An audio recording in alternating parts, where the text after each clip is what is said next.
16 నుండి 18వ శ్లోకం వరకు. వక్తుమర్హస్య శేషేణ దివ్యా హ్యాత్మవిభూతయః యాభిర్విభూతిభిర్లోకాన్ ఇమాంస్త్వం వ్యాప్య తిష్టసి. కథం విద్యామహం యోగిన్ త్వాం సదా పరిచింతయన్ కేషు కేషు చ భావేషు చింత్యోసి భగవన్మయా. విస్తరేణాత్మనో యోగం విభూతిం చ జనార్దన భూయః కథయ తృప్తిర్హి శృణ్వతో నాస్తి మే మృతం. నీ విభూతులదౌ దివ్యత్వమంతయు నీవే చెప్పగా గలవయ కృష్ణ. ఈ లోకంబున ఏ విభూతులతో వ్యాపించియుంటివో వివరింపుమయ్యా. నిన్ను ఎల్లప్పుడూ చింతన చేయగా నేనెరుగుట ఎట్లు, ఏ భావములతో చింతింపవలెనో తెలియుటెటులయా. భగవానుని నిన్ను ధ్యానింపనెటులయా. నియోగ మహిమను ఉరు విభూతులను నాకై విస్తరణ చేయుము కృష్ణ. నిజ్ఞానామృతమును గ్రోలెడి నాకు ఏమాత్రమును తనివి ధీరదయా. స్వస్వరూపమును గూర్చి కృష్ణుడు బాహ్య విభూతులకై అర్జునుడు కోరి చేయు ఈ సంభాషణలో హంతహంచునే కృష్ణుడు చెప్పును. శ్రీకృష్ణ హృదయేశ్వర భగవన్ శ్రీమద్గీతా వివరణ వినుమా. పురుషోత్తమ, భూతోత్పాదక, భూతేశ, దేవదేవ, జగత్పతే, నీకై నీవే నిన్ను గురించి తెలియగలిగినట్టివాడవు. అందుకని నాకు చెప్పు, ఏ ఏ విభూతుల చేత నీవు ఈ లోకాలలో వ్యాపించి ఉన్నావో. ఈ బుద్ధితో నిన్ను ఈ ప్రపంచంలో సర్వదా చింతన చేస్తూ గమనిస్తూ ఉండేదెలాగో చెప్పు. ఏ ఏ వస్తువులను చూచి ఎలా నిన్ను జ్ఞాపకం చేసుకొనాలి, ఏ ఏ భావాలతో నిన్ను ధ్యానించాలి. ఒకటో రెండో కాదు, నీ విభూతులన్నీ నాకు చెప్పాల్సింది. వాటిని నీ వాక్యాల్లో నీ ముఖతః వింటుంటే అమృతాన్ని ఆస్వాదించుతున్నట్లే ఉంది, తృప్తి అనేది లేకుండా. అర్జునుడు కేవలం మహాభక్తుడైన క్షణమిది. అతడి హృదయం పరిపూర్ణమై ఉంది. భగవంతుని ఎదుటనే ఉంచుకొని చెప్పు నాకు నీ సంగతి, నిన్ను వినాలని, నిన్ను చూడాలని, నిరంతరం నిన్ను నా హృదయంలోనే ఉంచుకోవాలని అనిపిస్తోంది అని అంటున్నాడు. ఇంకా బాహ్య భక్తిలోనే ఉన్నవాని స్థితి ఇది. శ్రీకృష్ణుడు ఎలా తప్పించుకుంటాడు చెప్పకుండా? చెప్పుతా ఎలాగోనంటే ఎలా, ఎన్నని చెప్పాలి? విభూతులకు అంతులేదు కదా. అంతు ఉంటే నిరంతరం భగవంతుడిలో బ్రతకటం అనేది ఎలా జరుగుతుంది? 19వ శ్లోకం.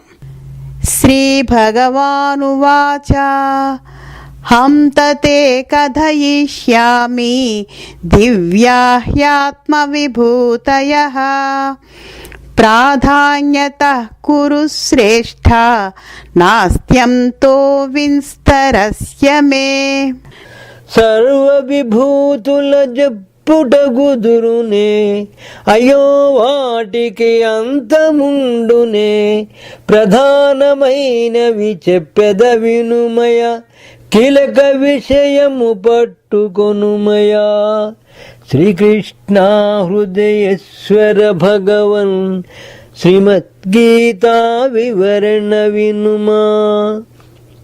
శ్రీకృష్ణుడు అప్పుడు అంటున్నాడు, అబ్బో ఈ ప్రపంచంలో ఎక్కడెక్కడ ప్రత్యేకంగా ఉంటున్నారనే విషయమా, ఆ చోట్లు అంతులేనివి. అవి చెప్పటం ఎప్పటికీ పూర్తి కాదు. ఎలాంటి వాటిని చూచి నన్ను జ్ఞాపకం తెచ్చుకోవచ్చుననే విషయం మాత్రం సూచిస్తానుగాక. 20వ శ్లోకం. అహమాత్మా గుడాకేశ సర్వభూతాశయ స్థితః అహమాదిశ్చ మధ్యం చ భూతనామం తయేవ చ. సర్వభూత హృదయాలలోనున్నట్టి ప్రత్యేగాత్మ నేనేనయ పార్థ. భూతాదియు మధ్యము అంతమును నేనే ఎరుగుదగండభూతి ఇది. నీకింకను ఒకడింకొక దానితో పోల్చడు అలవాటు ఉండెను పోలేదు. ఏ రకమున కారకములో ఉన్నతి గని ఐశ్వర్యమునాదని తెలియుము. శ్రీకృష్ణ హృదయేశ్వర భగవన్ శ్రీమద్గీతా వివరణ వినుమా. అర్జున, నేనే సర్వభూతాల్లోనూ ఉన్నవాడినే. అందరిలో ఆత్మగా ఉన్నది నేనే. ఈ భూతాలకు ఆది అంతమే కాకుండా వాటి స్థితి వర్తమానం కూడా నేనే. భగవంతుడు అనే భావం తెలిసి అతడికి గల సర్వత్ర స్థిత భావమే రావాలి గాని ఆ పైన అడ్డమేమున్నది? నేనప్పుడు కనపడతాను. అప్పుడిక ఒకటి విభూతి అయ్యి ఇంకొకటి కాకపోవడం అంటూ ఉంటుందా? వ్యక్తి నేను అన్నప్పుడు అతడి కాళ్ళు చేతులు కళ్ళు పళ్ళు మనసు మాట బుద్ధి శుద్ధత సర్వము కూడా తాననేది ఎలా తెలిసి మాట్లాడుతున్నాడో అలాగే తన వాతావరణం ఆకాశం భూమి గాలి సర్వం కూడా తానే అయిన భగవంతుడు కూడాను అనే భావం పిచ్చిలి రావాలి. నా చొక్కా తాకినా నన్ను తాకినట్లేనని ఎలా అనుభూతి చేస్తున్నామో నా ఈ చుట్టూ గల గాలి ఈ ఇల్లు ఈ సర్వం కూడా నేనే అయిన భగవంతుడని పూర్వులు అనుభూతి చేశారు. ఏది కనపడితే అదే దేవుడని అనుభూతి చేయటం జ్ఞాని అయిన వాడికి పరిపాటి. నీవు నన్ను గుర్తించగలగాలి, కాదు నిన్ను నీవే గుర్తించగలగాలి. ఇది శ్రీకృష్ణుని సూచన. నిన్ను నీవే గుర్తించటం ఎలాగా? ఈ వాతావరణం ఈ శరీరం ఈ అవయవాలు బయటకు వదిలి ఇంకా లోపలికి వెళ్ళాలి. ఇంద్రియాలు మనసు కూడా దాటి అంతర్గతంగా వెళ్ళితే స్మృతి ఉంటుంది. ఆ స్మృతిని వదలటమే సాధించాల్సింది. ఈ స్మృతి ఈ శరీరానికి సంబంధించిన స్మృతి అయి ఉంటుందని మాత్రమే అనుకోవద్దు. అది ముందుగా తగిలేది మాత్రమే. ఆ స్మృతిని కూడా త్యాగం చేస్తే అంటే వదిలివేస్తే ఇక అగుపించేది చిత్ యొక్క స్మృతి, చిదాభాసలోని స్మృతి. అది నీ ఒక్కడికి చెందినదే కాదు, అదే భగవంతుడు. నీవైన భగవత్ స్థితి అదే అని తెలుసుకొనాల్సింది. ఇది ఈ మార్గంలో ప్రయత్నం చేసి తెలియాలి. ఇదే ధ్యానం అంటారు. అభ్యాసం చేయాలి ఈ గమనం. ఇదే జ్ఞానం. జ్ఞానం అభ్యాసం ధ్యానం కలిసిన యోగం ఇది. దీని ఫలితం భక్తే. ఆ భగవంతుని తలవడం భక్తి కాదా? ఆ భగవంతుడు ఎలా తెలియబడుతున్నాడంటే నీవెవరో తెలుసుకొనడానికి ప్రయత్నించడం అనే సాధన ద్వారానే అనే సంగతి ముఖ్యమైన విషయం. 21వ శ్లోకం. ఆదిత్యానామహం విష్ణు జ్యోతిషాం రవిరం సుమాన్ మరీచిర్మరుతామస్మి నక్షత్రాణామహం శశి. ఆదిత్యులలో విష్ణు జ్యోతులలో సూర్యుని మరుతుల మరీచినయ్యా. నక్షత్రాలలో చంద్రుడు నేనే ఉన్నతి ఉద్ధృతి సర్వత్ర నేనే. శ్రీకృష్ణ హృదయేశ్వర భగవన్ శ్రీమద్గీతా వివరణ వినుమా. ఇక బయట నుంచి లోపలి దృష్టిలో ఎలా పయనించాలనేది సూచిస్తున్నా. విష్ణువు ఆదిత్యులలో గొప్ప. అతడు నేనుగా నీవు తెలుసుకొనడానికి ప్రయత్నించు. ఐశ్వర్య కారణం చేత ఆ దేవుని యందు భావసమన్వితుడవు కావడానికే ఈ విభూతులను ఉపయోగించుకో. ఆదిత్యులందరూ కూడా గొప్పవాడైన విష్ణువుని చూచి భగవంతుడని తెలియవచ్చు. తెలిసి అంతవాడు తాను కావడానికైన ప్రేమను భావసమన్విత తత్వాన్ని సంతరించగలగాలి. సాధనలో ప్రేమించాలి. అలాగే ప్రకాశముచే వారిలో సూర్యుడను నేనే అంటే నీవే. మరుత్తులలో మరీచిని, నక్షత్రాల్లో చంద్రుణ్ణి. ఇలా పరమేశ్వర స్థాయికెక్కి నేనే నేనేనని సూచిస్తున్న శ్రీకృష్ణుడు పరిపూర్ణుడైన భగవంతుని స్థాయి అర్జునునికి ప్రదర్శిస్తున్నాడు అనిపిస్తుంది. అర్జునుని కూడా ఆ స్థాయికి తేవాలని చేసే ప్రయత్నం స్పష్టంగా అవుపడుతుంది ఇక్కడ. 22వ శ్లోకం. వేదానాం సామవేదోస్మి దేవానామస్మి వాసవః ఇంద్రియాణం మనశ్చాస్మి భూతానామస్మి చేతనా. వేదంబుల సామవేదమను దేవులలో నేనింద్రుడ పార్థ ఇంద్రియములలో మనసునౌదును దేహింద్రియ సంగాధాన బుద్ధిని.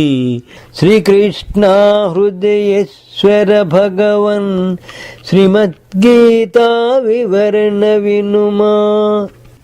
వేదాలలో సామవేదాన్ని, దేవతల్లో ఇంద్రుణ్ణి, ఇంద్రియాల్లో మనసును, భూతాల్లో వాటి జీవాన్నే. మనుష్యుడు భగవత్తత్వాన్ని తెలియక ముందు భగవంతుడంటే మనిషి రూపంగా ధ్యానిస్తాడు. అలాగే బహుశా పక్షులు పక్షి రూపంలో, సర్పాలు సర్పరూపంలో భగవంతుని ధ్యానిస్తాయి. ఎందుకనంటే ఎవరికి వారు ఉన్నతికెక్కాలి కదా.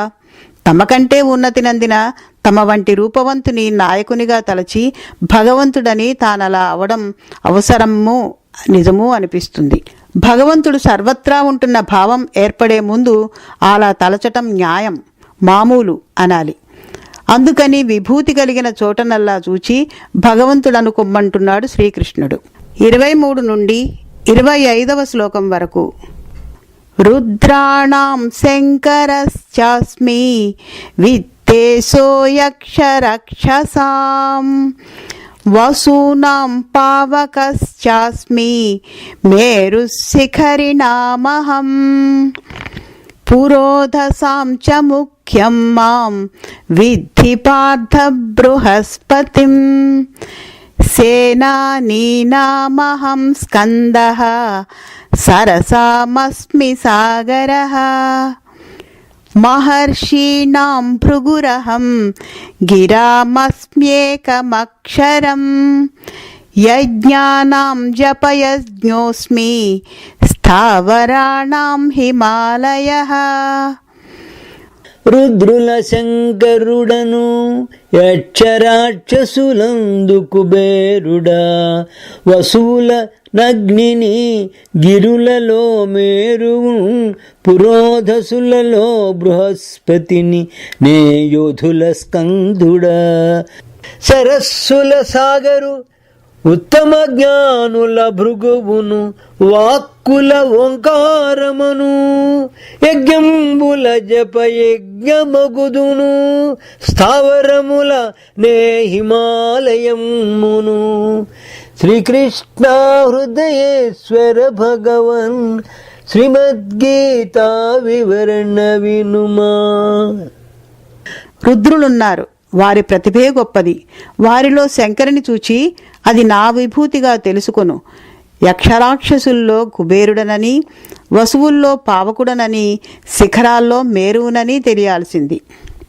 పురోహితుల్లో బృహస్పతిని, సేనానులలో స్కందుడను, సరస్సులలో సాగరాన్ని. ఇలా చేతన అచేతన అధిచేతనాలన్నిటిలో కూడా తన ఐశ్వర్యాన్ని ఎలా గ్రహించాలో శ్రీకృష్ణుడు చెప్తున్నాడు. వస్తువులను ఇంకా వస్తువులుగానే తిలకించే స్థితి నుండి పైకెక్కటానికి విభూతిని దేనిని చూచినా భావ సమన్వితులమై భగవంతుని జ్ఞాపకం చేసుకొనటం, మనను వాని యందు ఏకం చేసి చూసుకొనటం ఇక్కడ చెప్పే సాధన. మహర్షులున్నారు, వారిలో భృగు మహర్షి నా విభూతి. అక్షరాలలో ఓం అనేది భగవద్విభూతి. యజ్ఞాలలో జపయజ్ఞం, భగవంతుడు యజ్ఞాలలో తాదాత్మ్యం పొందిన మనసు తానే యజ్ఞమనుకున్న స్థితి జపయజ్ఞ స్థితి. అది విభూతి. భగవంతుడు నేను. అలాగే స్థావరాల్లో హిమాలయం భగవంతుడు అంటే నేను. 26 నుంచి 30వ శ్లోకం వరకు. అశ్వత్థ సర్వవృక్షాణాం దేవర్షీణాం చ నారదః గంధర్వాణాం చిత్రరథః సిద్ధానాం కపిలో మునిః ఉచ్చైస్రవసమస్వానాం విద్ధి మామృతోద్భవం ఐరావతం గజేంద్రాణం నరాణాం చ నరాధిపం ఆయుధానామహం వజ్రం ధేనూనామస్మి కామధుక్ ప్రజనశ్చాస్మి కందర్పః సర్పాణామస్మి వాసుకిః అనంతశ్చాస్మి నాగానాం వరుణో యాదసామహం పితॄణామర్యమా చాస్మి యమः సంయమతామహం ప్రహ్లాదశ్చాస్మి దైత్యానాం కాలః కలయతామహం మృగాణాం చ మృగేంద్రోహం వైనతేయశ్చ పక్షిణాం వృక్షములందున నశ్వద్ధమునయా దేవర్షుల నారదుడా గంధర్వుల చిత్రరథుడ సిద్ధుల కపిలుడను హయముల అమృతంబుతో బుట్టిన అశ్వము ఏన్గులలో నైరావతమును నరులలో పాలించు నృపుడను అర్జున ఆయుధాలనే వజ్రాయుధమును గోవులలో కామధేనువు నయ్యా ఉత్పత్తికి కందర్పుడా సర్పాల వాసుకి నాగుల ననంతు జలదేవుల వరుణుడ పితరుల నరియముడ సంయమవంతుల యముడ దిలుయుమా దితివంశుల ప్రహ్లాదుడ నగుదును ఆయుగణికుల కాలుడనయ్యా మృగముల సింహము పక్షుల గరుడుడా పవిత్ర గరులలో పవనుడనయ్యా శ్రీకృష్ణ హృదయేశ్వర భగవన్ శ్రీమద్గీతా వివరణ వినుమా. వృక్షాల్లో అశ్వత్థ వృక్షం, దేవర్షుల్లో నారదుడు, గంధర్వుల్లో చిత్రరథుడు, సిద్ధుల్లో కపిలుడు, అశ్వాల్లో ఉచ్చైశ్రవం, గజాల్లో ఐరావతం, నదుల్లో సృపుడు, ఆయుధాల్లో వజ్రం, ఆలజాతిలో కామధేనువు, సంతానోత్పాదకుల్లో కందర్పుడు, ఇవన్నీ భగవంతుడే. ఇంకా సర్పాల్లో వాసుకి, నాగుల్లో అనంతుడు, జలదేవతల్లో వరుణుడు, దైత్యుల్లో ప్రహ్లాదుడు, వశం చేసుకునే వారిలో కాలం భగవంతుడు, మృగాల్లో సింహం, పక్షుల్లో గరుత్మంతుడు భగవంతుడే.